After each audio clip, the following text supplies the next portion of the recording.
years, I've worked as a senior corporate risk analyst at Transitronics, a logistics company headquartered in Houston, Texas. I'm the kind of professional who thinks 3 steps ahead. The guy who puts out fires before they even start. Methodical, quiet, and because of that, often underestimated. I've always been known for my calm demeanor and discretion. While others were making noise in meetings, I was the one actually reading the fine print, catching discrepancies that could cost the company millions. My colleagues respected my thoroughness, even if they didn't always appreciate my attention to detail. I was the safety net they didn't know they needed. If you enjoy stories of cold-blooded revenge and gripping plot twists like this video, and subscribe to the channel now. There are brand new, unreleased stories here every day, each one more intense than the last. It was Tuesday, July 15th, 2025. My first day off in 3 months. I'd postponed this vacation day twice to finish a critical compliance report that could make or break a major contract negotiation. The kind of report that required someone with my 17 years of experience to validate properly. I was finally relaxing at home in my Katy suburb, sipping coffee and planning to spend the day working in my garage when my phone buzzed. 9:17 in the morning. A text message from an HR number I didn't recognize. No call, no meeting, no courtesy of a face-to-face conversation. Just a cold corporate message that read, "Your position has been terminated effective immediately. Please return all company equipment by Friday." I stared at the screen for a full 30 seconds. Then I set my phone down, took a deep breath, and smiled. They had no idea what they'd just done. More importantly, they had no idea where I was headed that very morning. The timing was almost poetic, because in exactly 2 hours I had a meeting scheduled with someone who knew Transitronics better than anyone currently working there. Someone who had his own reasons to see certain people at that company get exactly what they deserved. Someone who had been waiting for the right moment, the right ally to make his move. Bradley Hartwell. That was the name behind my sudden unemployment. The new director of operations who'd been systematically pushing out anyone he considered old guard. 34 years old, MBA from Rice University, and the kind of ambitious narcissist who disguised his power plays as structural modernization. He wanted his own team, his own loyal followers, and definitely no one around who might question his methods. The problem with Bradley was that he thought being young and educated made him smarter than everyone else. He assumed that guys like me, with our decades of experience and quiet ways, were just dinosaurs waiting to be extinct. He was wrong about that. Dead wrong. Over the past 8 months, I'd watched him operate. Meetings I used to lead suddenly happened without me. Reports I'd written for years were reassigned to his hand-picked junior analysts. Strategic decisions were made in closed-door sessions where my input was no longer valued. The writing had been on the wall, but I'm a patient man. I don't react, I prepare. When Sarah Martinez from HR quietly pulled me aside in early May and whispered, "They're trying to undermine you, Daniel. Be careful." I wasn't wasn't surprised. I was ready. Because for the past 6 months I'd been documenting everything. Every questionable decision, every policy violation, every financial irregularity that crossed my desk. See, when you're a risk analyst, you develop certain instincts. You learn to smell trouble before it becomes a crisis. And Bradley Hartwell reeked of trouble from day one. His aggressive cost-cutting measures, his tendency to bypass standard approval processes, his habit of forming partnerships with vendors that seem to have suspiciously favorable terms for transitronics. I'd been quietly building a file, not for revenge, mind you, but for protection. In corporate America, you always need insurance. Encrypted copies of emails, screenshots of altered spreadsheets, records of meetings where protocols were ignored, all safely stored in multiple locations, properly documented and legally obtained during the course of my normal duties. What Bradley didn't realize was that his efforts to push me out had actually given me more time to investigate, more freedom to dig deeper into the financial discrepancies I'd been noticing. And what I found was far more interesting than simple office politics. That morning, despite having just been fired via text message, I drove to my scheduled meeting at a small coffee shop in the Woodlands. The person I was meeting had specifically chosen this location, far from downtown Houston, away from any Transitronics employees who might recognize either of us. His name was Robert Harrison, and he'd been Transitronics' CEO for 12 years before Bradley Hartwell's arrival changed everything. Robert had built that company from a regional player into a multi-state logistics powerhouse worth over $140 million. But 15 months ago, in April 2024, he'd been forced into early retirement through what the board called strategic restructuring. In reality, Bradley had orchestrated a careful campaign to make Robert look outdated and resistant to change.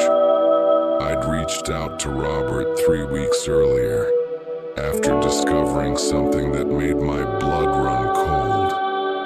While reviewing vendor contracts for routine compliance checks, I'd found a series of payments to a consulting firm called Apex Strategic Solutions. The amounts were staggering, over $2.2 million in the past 10 months for operational optimization services. But when I dug deeper, Apex Strategic Solutions was nothing more than a shell company registered in Delaware with exactly one employee, Michael Hartwell, Bradley's older brother.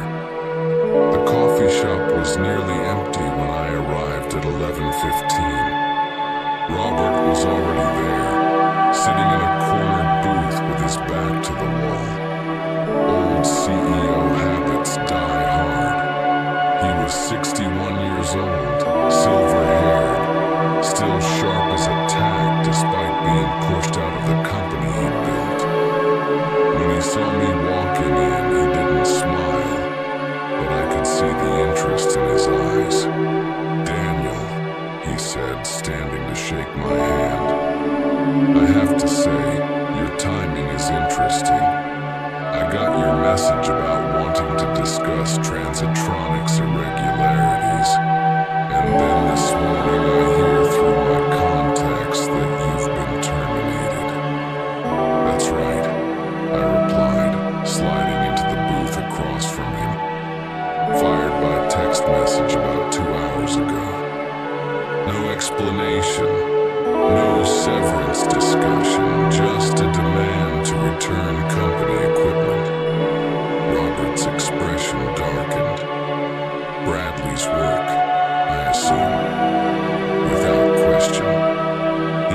systematically removing anyone who might question his methods. The problem is, he made a mistake with me.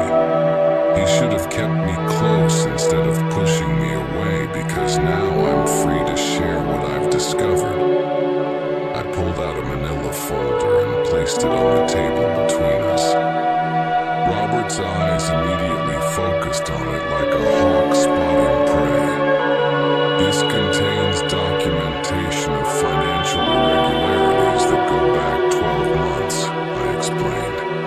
Phantom consulting contracts, inflated vendor payments, and approval bypasses that violate both company policy and federal compliance standards.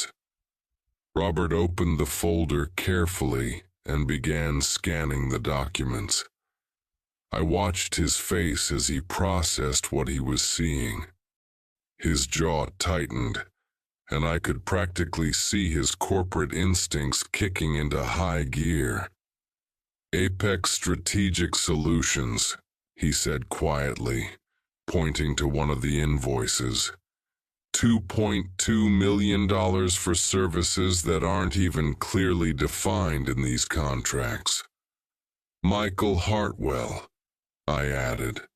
"Bradley's older brother. The company was incorporated in February 2024, just 6 weeks before Bradley joined Transitronics as operations director. Coincidence? There are no coincidences in business, Daniel. Only opportunities and the people smart enough to recognize them." He closed the folder and looked at me directly. "What exactly are you proposing?" This was the moment I'd been preparing for. "I'm not proposing anything illegal or unethical, but I think the current board members should be made aware of these financial discrepancies, especially considering that Transitronics is preparing for its first public stock offering in late 2026. Robert leaned back in his seat, and for the first time since I'd sat down, he smiled. It wasn't a pleasant smile.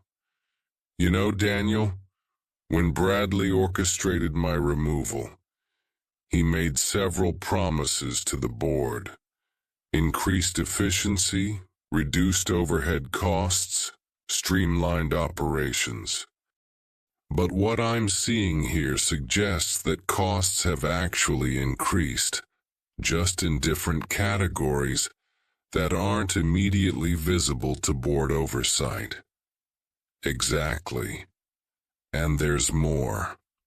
I've documented at least 8 instances where Bradley bypassed the standard vendor approval process, authorizing contracts worth over $300,000 without board review. According to Transitronics' own corporate charter, any single contract exceeding $150,000 requires board approval. Charter violations."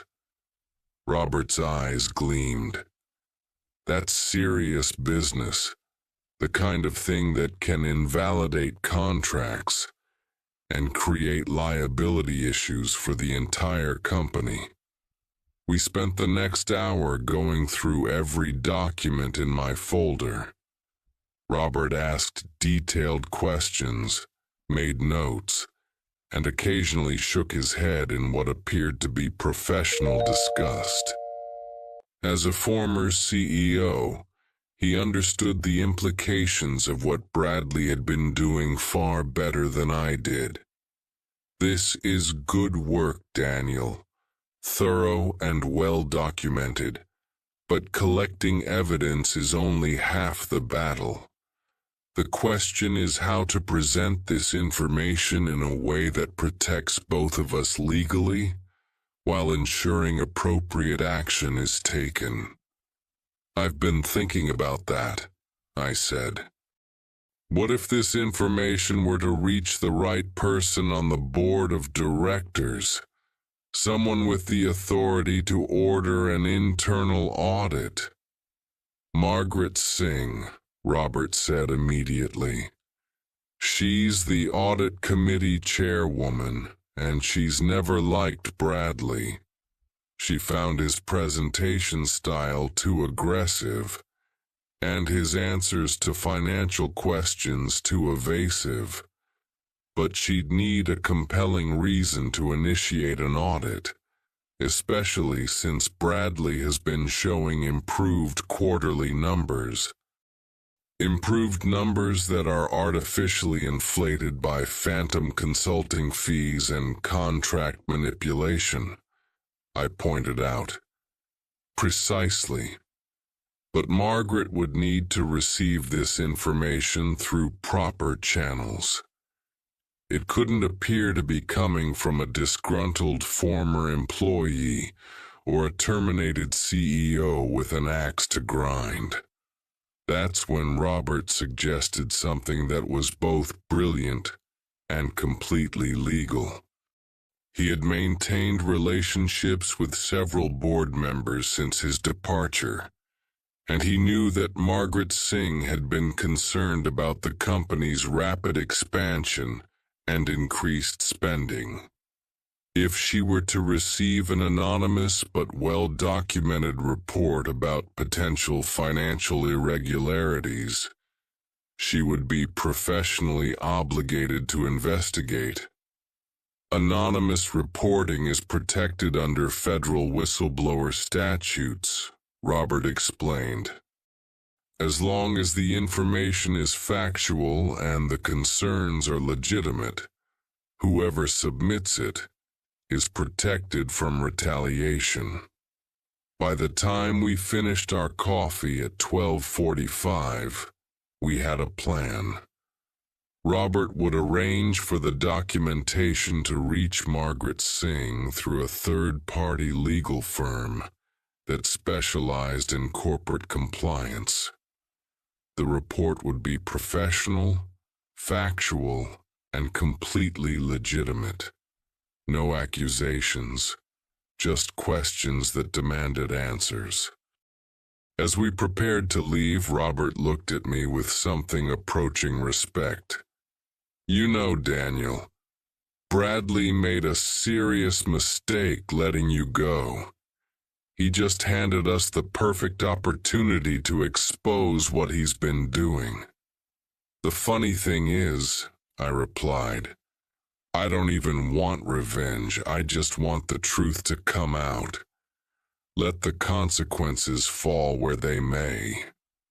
But as I drove home that afternoon, I couldn't help but feel a certain satisfaction. Bradley Hartwell thought he'd eliminated a problem by firing me. Instead, he'd created a much bigger problem for himself. And unlike him, I'd always believed in playing the long game. 5 days after my termination, on Monday, July 21st, Transitronics began to feel the impact of my absence in ways Bradley Hartwell never anticipated. The compliance report I'd been working on before my day off wasn't just any routine paperwork.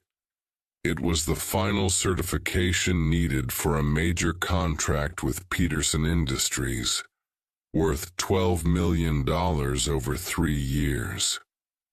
Without my signature and validation, that report sat incomplete on someone's desk while Peterson's deadline approached. Bradley had assumed any competent analyst could finish what I'd started, but he was wrong. The report required specific knowledge of regulatory frameworks I'd developed over 17 years, cross-references to historical data that existed nowhere but in my documented processes, and risk assessments based on proprietary algorithms I'd created for the company. By Thursday, July 24th, Peterson Industries was asking questions. By Friday, They were threatening to withdraw their offer if the compliance certification wasn't delivered within 48 hours. Bradley scrambled to find someone who could complete my work, but the two junior analysts he'd been favoring were in over their heads within hours. I learned all this from Sarah Martinez in HR, who called me Friday evening under the pretense of discussing my equipment return. "Daniel," she said quietly, "it's chaos here. Bradley's been screaming at everyone, demanding they figure out your reporting system. Nobody can make sense of your files." "That's unfortunate," I replied calmly, "but I'm sure they'll work it out." What I didn't tell Sarah was that my files were deliberately organized in a way that required institutional knowledge to interpret. Not maliciously, mind you, but professionally. Any experienced risk analyst develops their own methodologies over nearly 2 decades. My successor would need weeks to understand my approach, assuming they had the expertise to begin with. Meanwhile, Robert Harrison had been busy. True to his word, he'd arranged for our documentation to reach Margaret Singh through a corporate compliance firm in Dallas. The package arrived at her office on Monday morning, July 28th. Professionally bound and containing a cover letter that simply stated, "The enclosed materials raise questions about financial practices at Transitronics that may warrant board review." Margaret Singh was exactly the right person to receive this information. As audit committee chairwoman, she'd built her reputation on thorough oversight and zero tolerance for financial irregularities. She was also someone who remembered when Transitronics operated with transparency and accountability under Robert's leadership. By Tuesday, July 29th, Margaret had forwarded the documentation to the company's external auditing firm with a formal request for preliminary review. By Wednesday, the auditors were asking Transitronics for clarification on several vendor contracts, including the payments to Apex Strategic Solutions. That's when Bradley made his first critical mistake.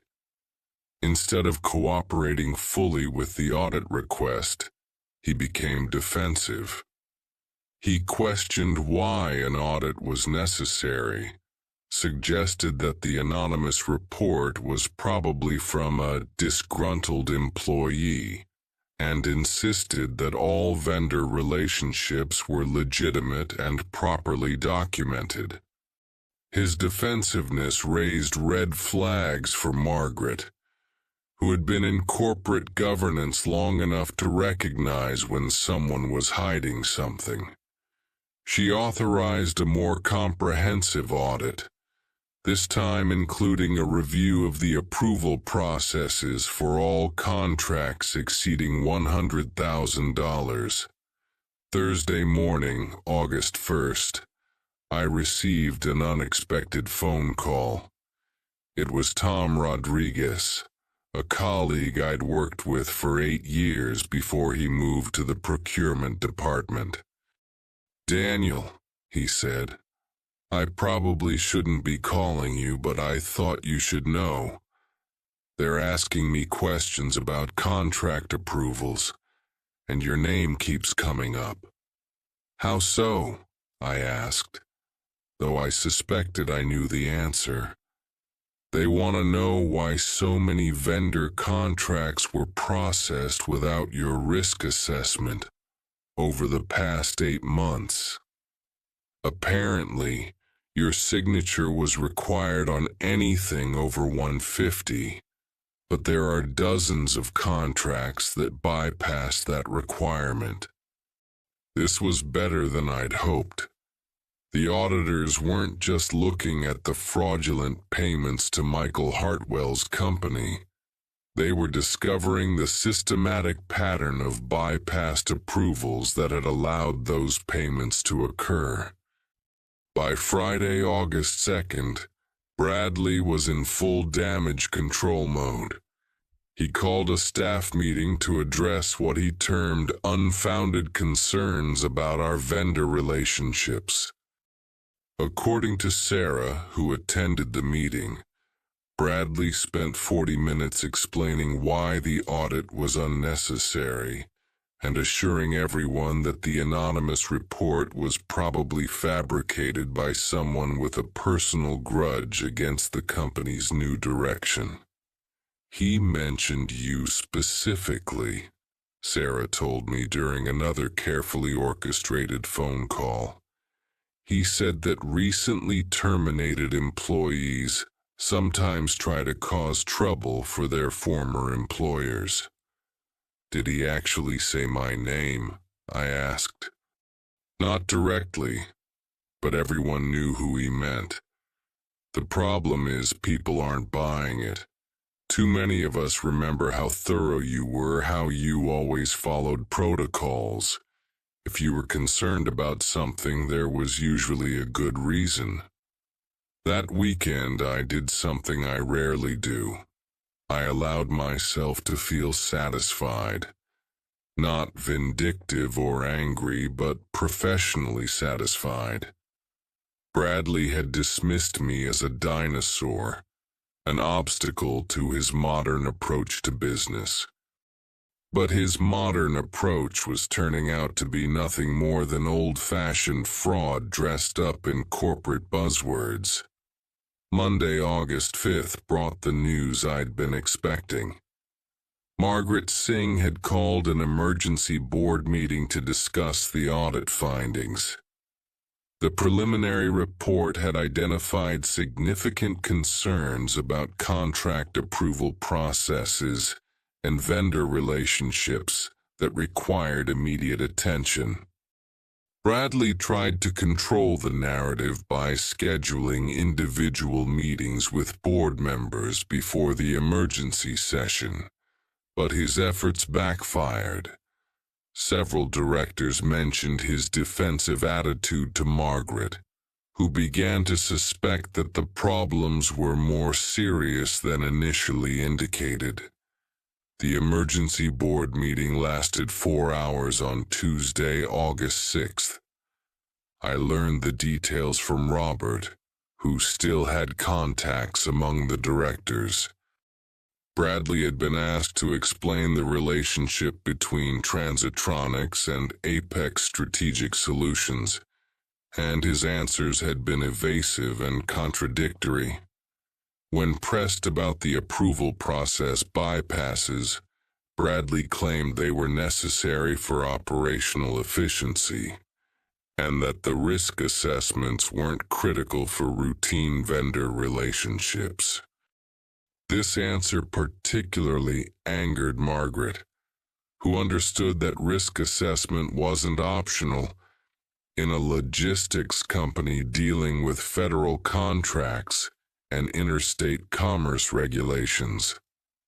By Wednesday, August 7th, Bradley was suspended pending completion of the full audit. Michael Hartwell's consulting contract was immediately terminated, and all payments to Apex Strategic Solutions were frozen pending legal review. Thursday morning, August 8th, I received a call from David Park, Transitronics' current head of human resources. "Daniel," he said, "I hope you understand that your termination had nothing to do with your performance or any concerns about your work quality." "I appreciate you clarifying that," I replied. "Given the current situation, the board has asked me to reach out about the possibility of bringing you back as a consultant to help with the transition and audit compliance." I let that offer hang in the air for a moment before responding. That's flattering, David, but I'm actually pursuing other opportunities that are a better fit for my experience level. What I didn't tell him was that Robert Harrison had already recommended me for a position with Morrison Strategic, a corporate compliance consulting firm that worked with Fortune 500 companies. The salary was 38% higher than my previous $96,000 annual salary at Transitronics, and the role would give me the authority and respect that had been slowly eroded during Bradley's tenure. That afternoon, I drove past the Transitronics building on my way to my interview with Morrison Strategic. Through the glass windows of the executive floor, I could see people moving around with the urgent energy that accompanies corporate crisis management. I felt no satisfaction in their chaos, but I did feel vindicated. Sometimes the best revenge isn't revenge at all. Sometimes it's simply allowing the truth to surface and letting people face the natural consequences of their choices. By late August 2025, I was settling into my new office at Morrison Strategic when Robert Harrison called with an update I'd been expecting. "It's official," he said. "Bradley Hartwell has been terminated for cause, and the board has voted to pursue legal action against both him and his brother Michael for contract fraud and embezzlement." The final audit report had been devastating. Not only had they confirmed the fraudulent payments to Apex Strategic Solutions, but they'd uncovered a pattern of financial misconduct that went deeper than even I had suspected. Bradley had been systematically inflating operational costs, skimming vendor payments, and manipulating budget reports to hide his activities. The Peterson Industries contract that had fallen through after my departure was just the beginning. When word spread through the logistics industry that Transitronics was under federal investigation for compliance violations, 2 other major clients suspended their relationships with the company. The stock offering that had been planned for late 2026 was indefinitely postponed. "The board asked me to come back," Robert continued. "Interim CEO position while they search for permanent leadership. I told them I'd consider it, but only if they agreed to implement proper oversight protocols and bring back some institutional knowledge." "Congratulations," I said, and I meant it. Robert deserved the chance to rebuild what Bradley had nearly destroyed. Actually, that's why I'm calling. They're going to need a new head of corporate compliance. Someone who understands both the regulatory environment and the company's operational needs. The board specifically asked about you. I leaned back in my chair and considered the offer. 6 months ago, I would have jumped at the chance to return to Transitronics in a senior leadership role. But Morrison Strategic had given me something I hadn't realized I was missing: respect for my expertise and the authority to implement proper risk management protocols across multiple companies. I appreciate the confidence, Robert, but I'm quite happy where I am. Morrison has contracts with companies that actually value thorough compliance work. "I understand completely," he said, "but I want you to know that your documentation was instrumental in exposing what Bradley was doing." Without your careful record keeping, he might have gotten away with it. That afternoon, I received another call, this one from Margaret Singh. As the audit committee chairwoman, she wanted to thank me personally for what she called maintaining professional standards under difficult circumstances. The board realizes now that Mr. Hartwell's approach was not just unethical, but dangerous, she explained. We should have listened more carefully when long-time employees started expressing concerns. I never expressed concerns directly, I pointed out. No, but your departure sent a clear message. When someone with your reputation and experience level is suddenly terminated, it raises questions. The anonymous report simply gave us the documentation we needed to ask those questions properly. Over the following weeks, I watched from my new position as Transitronic struggled to rebuild its reputation. The federal investigation resulted in significant fines for compliance violations, and the civil lawsuit against Bradley and Michael Hartwell was ongoing. The company had to hire 3 new risk analysts just to handle the backlog of incomplete assessments that had accumulated during Bradley's tenure. My former colleagues kept me updated on the internal situation. Sarah Martinez from HR told me that Bradley had tried to blame his termination on a conspiracy of old guard employees who couldn't adapt to modern business practices. But with Robert back as interim CEO and the audit findings public, no one was buying that narrative. He actually had the nerve to suggest that you had planted false documents, Sarah said during one of our catch-up conversations. But the auditors confirmed that everything in the anonymous report was legitimate and properly sourced. The irony wasn't lost on me. Bradley had fired me because he saw me as an obstacle to his plans. But my termination had actually accelerated his downfall. If he'd kept me around, I might never have connected with Robert Harrison. I might never have compiled all the evidence in one place. I certainly wouldn't have been free to meet with former board members and provide the documentation that triggered the audit.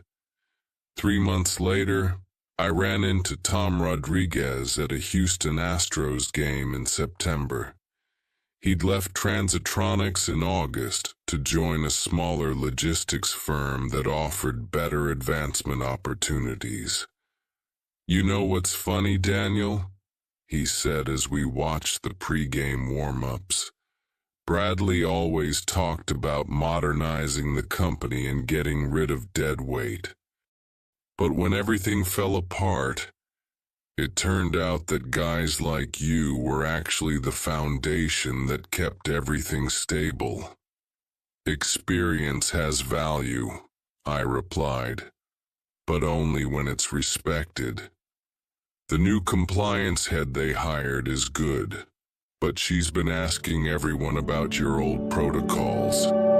Turns out your system wasn't outdated after all. It was just thorough." That evening I reflected on everything that had happened since that text message fired me on my day off in July. I could have been angry. I could have been vindictive. Instead, I'd chosen to be strategic, to work within the system, and to let the truth speak for itself. Bradley Hartwell had assumed that removing me would clear the path for his schemes. He was wrong. My 17 years at Transitronics had taught me that the most effective way to handle corporate corruption isn't through dramatic confrontations or public accusations. It's through careful documentation Today, I work with companies across multiple industries, helping them build compliance systems that prevent the kind of problems that destroyed Bradley's career. I earn $132,000 annually, have greater professional respect, and wake up each morning knowing that my work actually matters. I never sued Transitronics for wrongful termination. I never sought public recognition for exposing Bradley's fraud. I simply did what I'd always done: thorough professional work that spoke for itself. Sometimes the best revenge is no revenge at all. Sometimes it's just being so good at what you do that the truth becomes impossible to ignore. And sometimes when someone tries to destroy your career, the most satisfying response is to build an even better one. The last I heard, Bradley Hartwell was working at a small regional trucking company in Oklahoma, making about $42,000 a year, less than half of what he used to earn. His brother Michael was facing federal charges for wire fraud and tax evasion. Transitronics, under Robert's leadership, had begun to recover its reputation and was actually performing better than it had during Bradley's tenure. As for me, I'm exactly where I belong, doing work I believe in with people who value expertise over politics and results over rhetoric. That text message on my day off turned out to be the best thing that could have happened to my career. If you enjoyed this story, like this video, and leave a comment letting me know what you thought. And if you're not already subscribed to the channel, please subscribe and hit the notification bell to get alerts about new stories like this one. Thanks for watching, and I'll see you in